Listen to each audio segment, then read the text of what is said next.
What are we making today? A creamy cucumber Italian salad. Because I saw this reel on Instagram. And we're easily influenced, apparently. Yeah, it just looks so good. Okay. It's like, 1 cucumber. it's thin, but you also get that crunchiness, you know, like.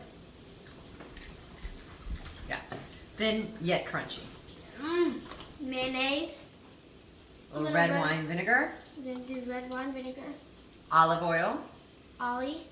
Ollie, or you could call it Ollie. Now we need Lemon juice.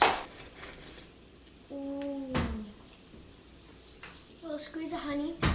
Italian seasoning. That's good. Those 1 clove of garlic. Good job. Salt. sugary spice. Go check it out. And pepper. Too spicy. All right.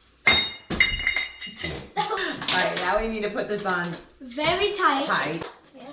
Shake, shake, shake, shake. Come on now, make sure Get all the dressing off the lid.